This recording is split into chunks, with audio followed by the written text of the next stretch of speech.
I know that religions, organized religions, get a lot of bad press. But I think if you look at Earth's history and you remove what we call religion, you don't find a better track record. So some of the most brutal regimes in all of history, it hasn't been religious, it's been a political ideology. All the religions call people to strive for something better.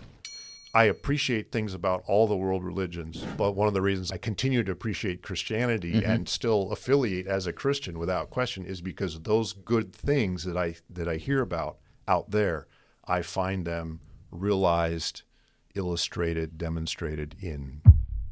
Give me that old-time religion, because it's good enough for me. Well, is it? I need to know. Today I have a super special guest. His name is Professor Paul Dybdahl. He is a religion professor who's had the opportunity to study a multitude of religions. Yet, he chooses to be a Christian. And I need to know what these other religions believe and why he personally chose to be a Christian. Professor Paul Dybdahl has an incredibly soothing voice, and he is one of the most kind and humble people I've ever met. I'm super excited for this episode, so let's dive in. First off, thanks for being here, Professor Dybdahl. I really appreciate you being on this podcast. Let's have you just tell us a little bit about yourself. Okay. You are a Christian professor, specifically a Seventh-day Adventist Christian professor. Yet you have a fond knowledge or a fond desire to learn about other religions. Can we go into that and just talk about that? Absolutely. So the brief introduction, my name's Paul Dybdahl. I was born, and in some ways, my life story connects with the second part of your question. I was born in northern Thailand. Oh, wow. Many years ago. So born to a missionary family. And after living in Thailand for about 6 years, we moved to Singapore, and I started grade school in Singapore. And then we moved to the Pacific Northwest, and I've pastored in Oregon for a few years and gone back to school in Michigan. But other than that, the Pacific Northwest has been sort of home territory for me. And I've been teaching at Walla Walla University since 2001.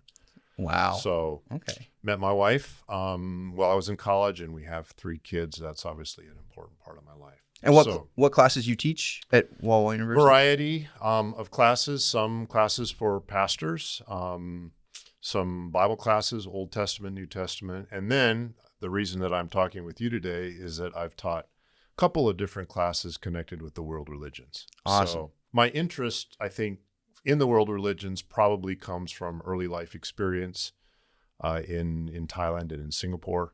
And then because of my degree's in mission or intercultural studies. So I was asked to teach the world religions class here at Walla Walla University, and that was a great experience for me. I had to read and learn and think in order to teach that class, and it's become one of my favorite classes. That is interesting. Yeah. Well, why do you feel like it's necessary to even teach about other world religions as a Seventh-day Adventist yourself? So I think as a Seventh-day Adventist Christian, I think the Bible should be the guide for my life and practice. And a key biblical principle, Jesus himself said, the identifying mark of someone who follows him is love. And it seems to me that you can't love someone and not be interested in the things that are most significant, most meaningful for them. So if I were to say, I love you, Charlie, and then you started to say, well, I have this really deep, heartfelt belief in something, and I cut you off and said, don't tell me anything about that. I'm not interested in what you believe, but I love you. It's like, it doesn't make any sense. So love demands a kind of interest in what someone else believes and the way they live their life. It's also studying of other religions, I think, is modeled in the Bible also. The Apostle Paul in the book of Acts goes to Athens, and I'm going to try not to talk about this for too long, but it's fascinating. We can do a part 2. Yeah. In Athens, he sees that the city is full of idols, right? He's a Jew who's following Jesus as the Messiah. So he is not a fan of idols. And yet he says, when he gets a chance to speak, he says that he's gone through the city and he's been looking at all the idols. He hasn't shied away from that. He's trying to learn something about these idols. And he even mentions an inscription that he found on one of the idols to an unknown god. And then in his sermon, he uses that as kind of the starting point for his sermon. But then in his sermon, he actually quotes from their own religious writings. He quotes from Cleanthes's Hymn to Zeus. He quotes from it. And that's recorded for us in the book of Acts. So clearly, the Apostle Paul, when he's out in the world, he's got his eyes open, his ears are open, he's listening, he's watching, he's reading, and he's learning about what other people believe. So I feel like the principle of love, and also we have it modeled for us in Scripture. These two things, I think, suggest that a Christian should try to understand what other people believe in the world around them. Well, I mean, and like religion in general seems to be something that people seems to touch somebody at their core. Absolutely. And it seems to be what they base their entire life around almost. And so when you should probably know what is their drive, what is their instinctive desire inside from growing up as a kid, learning all these world religions knowing their religion to be able to understand where they're coming from and why they're doing what they're doing. Or it's a basic communication principle, right? That you know something about your audience. So I mean, we could just think of it like pragmatically in that sense, that if I want to have a meaningful conversation with someone, and maybe there's some things that I even want to share with them about my own faith, before I launch into that, it's probably helpful to know what they believe. I mean, for multiple reasons, I think it makes sense for a Christian to be aware of what other people believe. So. No, I did not formulate these questions with you beforehand, or formulate this question with you beforehand. We prepared a little bit for this podcast, but I'm wondering, do you think the world is worse off without religion, even if it may not be completely truthful in nature, or do you think it's better with religions floating about that may not be truthful in nature? So you didn't set me up for this ahead of time, Charlie, but I think I have an opinion on this. I know that organized religions, get a lot of bad press, and there are people who will say that's the reason they don't believe in organized religion is all the evil that is perpetrated, all the people that have been killed or persecuted in the name of religion. But I think if you look at Earth's history and you remove what we call religion, you don't find a better track record. You find that people in positions of power will use something in order to control people, and then in order to like if there's any kind of threat, in order to persecute people and even exterminate people. So some of the most brutal regimes in all of history, it hasn't been religious, it's been a political ideology. So I think it's a function of humanity, and I would say sinful humanity, that people in positions of power will use whatever means at their disposal to try to retain power, try to destroy people who are a threat to their power. And sadly, people have used religion. But I don't think, if you look at the religions of the world today, that the dominant religions of the world today, none of them in their sacred writings, none of them at their core call for violence. They all call for compassion, for peace, for kindness. And that's across the board. And I realize there might be some people listening and say, oh, no, there's this one religion that actually, look at, I'm not sure what religion is coming to their minds. I have a suspicion what religion they might be thinking of. But all the dominant religions of the world expect people to live with kindness and with love for other people. So I think religions are not the problem in the world. I think the world's a better place because of religion. It provides a sense of meaning and purpose, and it has something morally above you. Yes. And so that keeps even people in power in check. It calls people, all the religions call people to strive for something better. And then we all recognize that people don't live up to that.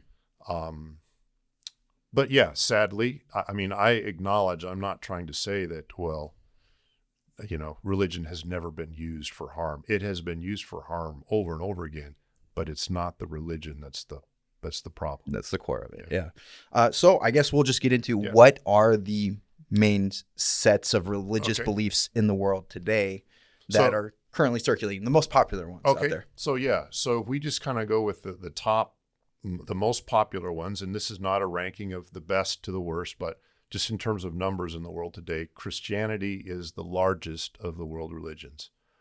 Right about 1/3 or 33%, like really close to 33% of the world identifies as Christian. That includes, under that umbrella, you have Roman Catholicism, you have, Catholicism, you have Orthodox Christians, and then you have Protestant Christians. So those are the three main branches. But Christianity is the largest religion in the world. In second place is Islam.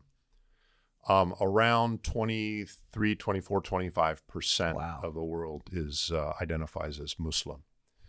And then there's some, just like in Christianity, there's some subdivisions that are in Islam too. The third largest religion is Hinduism. Okay. And then the fourth largest would be Buddhism. Buddhism is a rather distant fourth.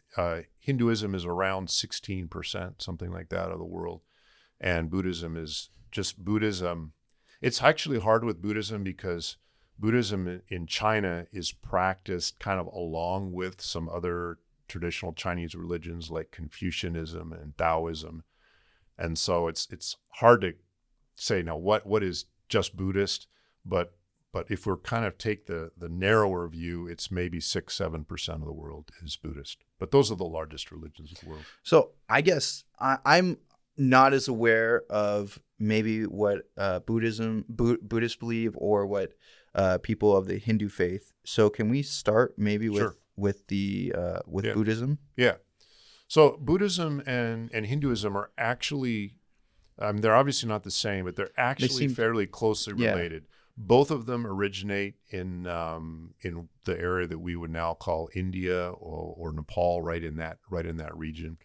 And Buddhism would say that the problem with the world is desire. The reason that there's suffering in the world is because people desire things. They get attached to things.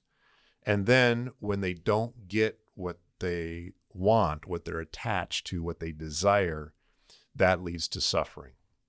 So Buddhism says the way to resolve your suffering then is to not desire things, to live without that attachment or that desire. So it calls for a kind of balanced look at the world, recognizing that what we see won't last for long and we won't even last for long. And so it encourages people to live a kind of reflective, in the moment, not borrowing trouble from tomorrow, kind of in the moment, take life as it comes, and try to live well. There's a whole series of ethical principles which would be familiar to all of us, like tell the truth, don't harm other people. Buddhism has some great principles that as a Seventh-day Adventist, are meaningful to me. Don't take intoxicants into your system. So there's like all the ethical principles that you would expect a decent religion would have. That's part of Buddhism. But with this idea that desire is something that you need to work to overcome that, so that frees you then from suffering. Then let's say I'm not attached to a sense of pride, right, of myself. Then if you disrespect me, like, so what? Because I don't need to be respected, right? I've released the need to be respected. If I'm not attached to personal appearance, then that's one of the reasons monks and nuns will often shave it's like, my appearance that's not what's going to make me happy or sad. I want to be above that. So in a very sort of haphazard sort of way, I've talked about something about Buddhism. Buddhism also has a concept of karma. I should have mentioned that. You receive everything that you do, you will experience the consequences of that. So when you do good, then good will ultimately come to you. And when you do evil, evil will come to you. So Interesting. the concept of karma. Buddhism doesn't require the belief in gods or deities.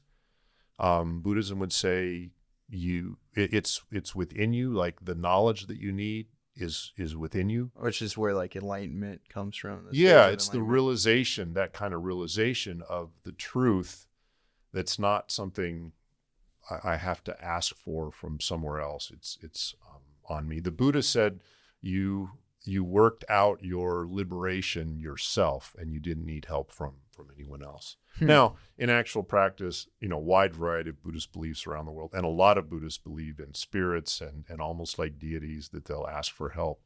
But original Buddhism did not require a belief. So is there even an afterlife with Buddhism, or do they just... Depends. Okay. Yeah. Depends. But yes, I think most Buddhists are hoping for something more. And Buddhism believes in the cycle of reincarnation also. So this is the karma, the consequence of my actions might not come to me in this life, but it might come to me in another life. In another right? life. Okay. So, and it's so like, I'm kind of just smiling here because there's so much more to it and so many nuances to it. But those are So the that's basics, right? Yeah. So this is basic knowledge for all of our viewers out sure, there. sure. So that's okay, because I know you have limited time right now. We'll definitely have Sure. to do a part 2 if you're willing to do that. So, well, Hinduism. You said they're kind of similar. Yeah, karma, concept of karma in Hinduism. But Hinduism does believe that there is, like the general belief in Hinduism. And I should say this, I've said it several times, like the variety. Hinduism maybe especially, it's really an umbrella term. Originally, it was just a geographic term referring to people that lived beyond the Indus River. And it was like a lazy way of saying miscellaneous. Oh, interesting. So it's like we know Muslims, we know Christians, and then the Hindus. It's like all the others that live over there. So within Hinduism, you have incredible diversity of belief. It's really a family of religions that sort of originated in the region that we now call India. But most Hindus believe in a kind of impersonal cosmic force or power that you can't see. It's not a being. It's not like a person. It's not a god exactly, but it's like this cosmic world soul. So like Star Wars. It is. I mean, there's the idea of the force, I guess, to some degree, and the gods that Hindus worship, and a lot of times people make a big deal out of Hinduism has all these different gods, and they do. But many Hindus that you will talk to will say, well, those deities, Shiva, Ganesh, Vishnu, Brahma, whatever, these deities are actually just like they're representative of aspects of this cosmic soul's sort of characteristics or being. So I've asked a Hindu, so are Hindus polytheists? They believe in many gods. And a Hindu man that I talked with, I was doing interviews, and he was like, oh yes, we believe in many gods. I asked another Hindu guy, he was a Hindu priest, a Brahmin priest. And he was like, he said there are many gods, but he said, but there's really only one. There's really only one God. But these other deities are just sort of manifestations of different aspects. So by God, you mean there's this one force that kind of goes through, connects through, and wouldn't be a personal God per se, but this sort of impersonal cosmic force. And Hindus would believe that there's a little spark of that in each one of us. So the idea is that you try to live in such a way that you ultimately release that divine spark within you. I say spark, it's just a metaphor, that can somehow then be reunited, sort of merge into that cosmic force again. So many Hindus, not all, but many Hindus, like the ultimate goal is not a heaven somewhere where, there's lots of great food and all that. the real ultimate goal is to simply cease to exist, to no longer be born and reborn into a world where there's suffering. You just want to be free from that. So this, wow. that's moksha or liberation for the Hindu. Wow. And do you think we have right now a Hindu candidate running for president? Do you think America would benefit from that, or I don't do you know. think? Well, I don't know. I mean, I think probably more important than the religious label that someone uses would be the actual character qualities that they have. Because I'm a Christian, but I know that I believe that there have been presidents that would identify as Christian that have not been particularly good leaders of the country. So I don't think, again, the way they define themselves religiously, like it matters to me, but it matters less to me than the kind of person that they are. Well, I think if their core beliefs can align with the Constitution in place, that's already with these core sets of principles that we already have, I think let them be president. That's the job of the president. Exactly. To me, so. Exactly. And if they can implement great policies that make it so gas is not $5 a gallon, I'm happy for that. So that's and if they're a person of honesty and integrity that's trying to do the best they can for the country and even the world, then sounds good to me. Yeah, absolutely. So. Well, let's move on to Islam. Oh, okay. So Islam is the actual word itself comes from an Arabic term which means submission and peace. It means both of those things. So Islam is the religion of submission to the will of God. And the Arabic word for God is Allah, or Allah, we sometimes say. But that's just the Arabic term for God. It's the same term that Arabic-speaking Christians and Jews would use when they're talking about God. So it's the generic term, Allah. So submission to the will of God, and then also the expectation is that you live in peace with others. Islam comes, they trace their history back to Abraham, through Abraham's firstborn son, Ishmael.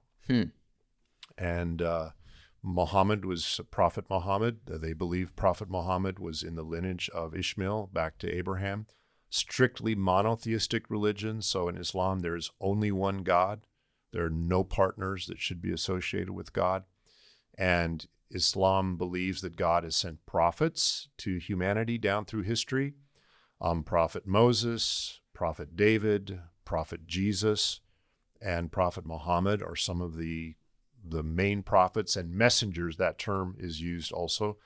The ones I just listed are messengers of Allah who were given a revelation, a holy book, Muslims believe.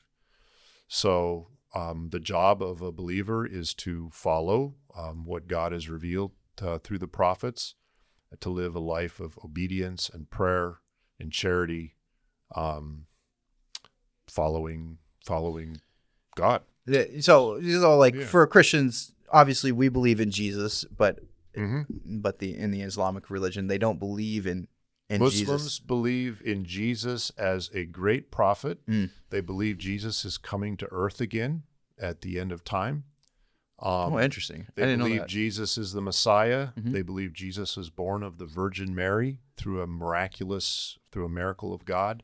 But they don't believe that Jesus is God, or the term Son of God also. And for a Muslim, it's problematic because it's equating they believe that it's equating someone else with God, and they believe God is one. There's only one God. And so to say, well, here's this other, this person, prophet, as much as they would respect Jesus, to somehow equate Jesus with God, for the Muslim, they would that's blasphemy. That would be very problematic. So they don't believe in anything like a Trinity or no. Okay. Well, not in the way that Christians usually would talk about the Trinity. Yeah. Okay. I mean, there's a lot of conflict going on right now amongst.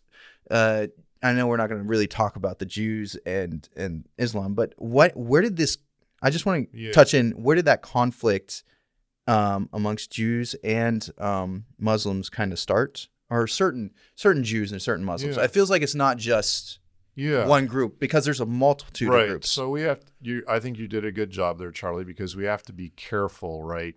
To just use blanket terms. Yeah. There's always nuances of what people believe. And it is so fraught with danger to even talk about it. People feel so strongly. And I'm an outsider because I'm not a Muslim and Yeah. I'm not a Jew. And so I feel, I recognize that. I would just say that you can go all the way back, the origins that I already mentioned, Abraham's firstborn son Ishmael. That's Muslims trace their lineage, not there, because not all Muslims are Arabic or descended from that lineage, but the origins of their religion they trace back to Father Abraham through Ishmael, through Muhammad. And Jews trace their lineage also back to Abraham, but it's through Isaac. And so from the very beginning, within that family, you can read in the book of Genesis the kind of turmoil and tension that came about between these two sons and their two separate mothers. And so where did it originate from? We might say, in some sense, maybe all the way back there. But it's at times in history, and even to this day, Muslims and Jews in some parts of the world they coexist with some degree of peace and a sense of shared history even. But I think you mix politics, you mix power, you mix some of those things, Territorial disputes, all of those things. Then the religious difference becomes more significant, maybe. Does that make sense? Yeah. I wasn't trying to dodge the issue, but it's complex and I'm hesitant to. No, that's fine. So before we move on to Christianity, why do you think we have so many different sects of religion, even within the main religions themselves? I mean, sometimes in history, you can see how there was a group that sort of shared beliefs, and then this happened, and then this group splintered off, right? So you can see it that way. But if we actually go further back into time, like why is it that sort of religion began to begin with? That's a, like, if I'm understanding your question, I don't think that's a question I can answer even. Like, geography matters, language matters, those things matter. We know that when a group is sort of isolated from another group, and there's generations that live isolated, that over time, beliefs drift and language changes as well. And religion is a part of all of that. That might make people feel uncomfortable, but the way we live out our religion is certainly influenced by our culture, our geography, our own personal history, our language. So Christianity, even a single denomination, I could go to other places in the world and worship with another Seventh-day Adventist congregation and not understand a word that they're saying because I don't know their language. The music might be even would feel really off to me. So if that's the case within the same denomination, you can imagine over the span of history with different, even more different religions. I don't feel like I did a good job of answering the question. No, that's okay. No, I think you did a great job. I think it's kind of a complicated thing to answer, and we don't have a whole lot of time with you. So Christianity. Okay. Why are you a Christian? Mm-hmm. Why wouldn't you resonate? Why don't you call yourself a Buddhist or a Hindu? What about that religion? What about the doctrines, or what about the belief systems in Christianity really compels you to be a Christian and you find to be the truth? Yeah. So it would be Jesus. And I know that sounds it might sound cliche, maybe to other Christians, like, well, of course, an easy answer. But I find in Jesus, let me back up here. So I did done some research in the major religions of the world. I referenced interviews that I've done. It was for a writing project that I was doing. And as I talked with people, over and over again, I didn't say it out loud to them because it wasn't the time for me to share, but they'd be talking about something in their religion or something in it'd be in their religion or in their own experience that was really meaningful to them, or even a question that they had. And as they were talking about it, I would be thinking to myself, oh man, like Jesus is the kind of fulfillment of that, or the example of that, or a solution to that. So I was talking with a Buddhist, a Zen Buddhist in Portland, and she's talking about living life and never really experiencing love and compassion. And she started to read some Buddhist poetry, and it was like about compassion. She said, I'd never really come across this before, and it was so meaningful and like moved her heart. That was what led her down that path. And I'm thinking to myself, compassion. Like I know someone whose life was an illustration of love and compassion, and not just a soft, squishy kind of compassion, but like courageous compassion. People struggling with God's anger, and like God is a God of power. This is really often the case, I think, in Islam. God in Allah is like very, very powerful, and Muslims live with a sense of a day of judgment and a concern about, on the day of judgment, when my deeds are weighed, are they going to tip in favor of paradise or in favor of hell? And like they're worried about that. And I'm thinking to myself, Jesus is a kind of, from my perspective, helps to answer those questions in such a powerful way. Jesus, who said, if you've seen me, you've seen the Father, you've seen God. Jesus is an example of what the character of God really is. So personal experiences in my life of like God's presence. I grew up in a society where in Thailand, the demonic was very, very active, and Jesus clearly was more powerful than demonic forces and demonic powers. That was really significant to me.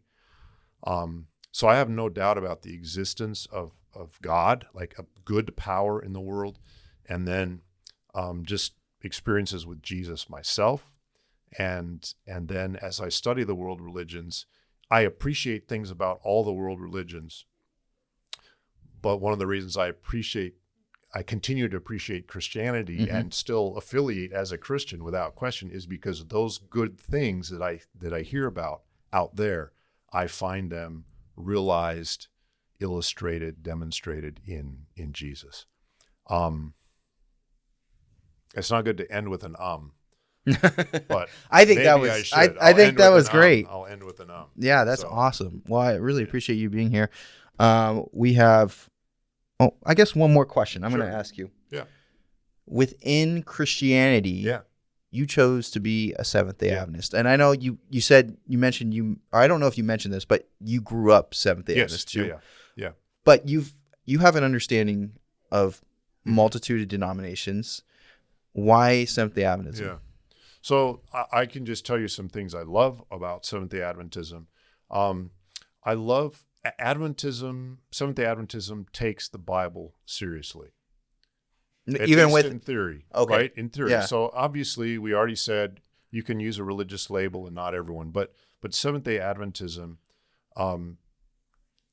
teaches that the only rule of faith and practice for us should be the Bible. Interesting. And that to me is really significant. And then when I go and look at the Bible, there's certain things that are taught in the Bible that I feel like the world by and large has kind of forgotten, but that I think are really significant for a healthy and happy and meaningful life. So Sabbath is one of those things. I think the world desperately needs the biblical teaching on Sabbath, the seventh-day Sabbath. The Bible teaches that our body is a temple of the Holy Spirit. So Adventism has a holistic perspective. It's not just your religion is about faith and, once a week and what you believe about God, but the way you live, what you eat, how you treat your body matters to God. I find that holistic sort of perspective on life really meaningful.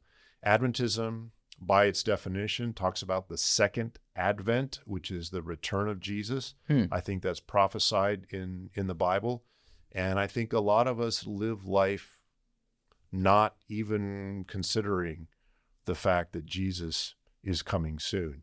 And I think that belief, that hope in the soon return of Jesus impacts the way that I live. At least I think it does. I hope it does. The way that I live, the way I treat other people, even the way I treat myself. So I mentioned Sabbath, I mentioned health, I mentioned second coming, and I know you're not asking me to go through all the different beliefs, but those are some of the things that are really significant. I'll mention one more, and that is hell. Yeah. So we actually did a podcast on this one. So people can reference that for a full explanation. Yeah. But Seventh-day Adventism believes that there will be an end to evil. Evil will be destroyed. We can call that hell. But I don't believe that the Bible teaches that God torments people in fires of hell for all eternity. It would be very hard for me to believe in a God of love that did that to people. So I believe in a fire that consumes evil, but that it's not a means of God torturing people through all of eternity. And that's another reason why Seventh-day Adventism for me is so special and something that I align with, that I follow. That's really cool. What is the evidence for God based on your experiences with good and evil within Thailand and seeing demonic forces in play? Is this spiritual realm real? Yeah. So it is fascinating question. So I don't want to go too philosophical, like the existence of God. That's a whole nother area. But 5 hours. I think there's podcast. I think there's evidence for God, like philosophically. I think scientifically. I just over the course of the weekend was talking with a scientist who works at the cellular molecular level. Really? And he's a believer in God, and he would see what he works with as evidence of that. So I think there's if we want to use the term intellectual or academic or philosophical, logical evidence for God. I'm not saying proof, but evidence. But I think many people come to a belief in God when they realize that God is a possibility, right, logically, but then they have an experience or experiences in their life that they can only explain as coming from something other than science or what we know or the natural world. So I referenced really briefly earlier, but I spent the early years of my life in Asia, in Thailand, in northern Thailand, among people that were animists who believed that the natural world was filled with spiritual forces and spiritual powers. And this is much of the world believes more like that than many of us do here in the United States. And in that context, there is no one, perhaps that's an exaggeration, but hardly, there is no one that doubts the existence of spiritual power because they experience it so regularly in their daily lives. And my dad would tell the story of a missionary that came from North America to Thailand, well-educated, going to teach these superstitious people about God. And this missionary didn't believe, it was from a different denomination, but it didn't believe in demonic harassment or demons or anything. It was he thought that was all superstition. How long did it take him? It was a year or two. And then, and then he believed, oh no, these things do exist. And I taught in Thailand for a summer, a couple months out of a summer several years back, and we were talking about the ministry of Jesus, and Jesus obviously cast out demons, and so we're having this conversation in class, and I told the class, in America there are Christians who don't believe in demons.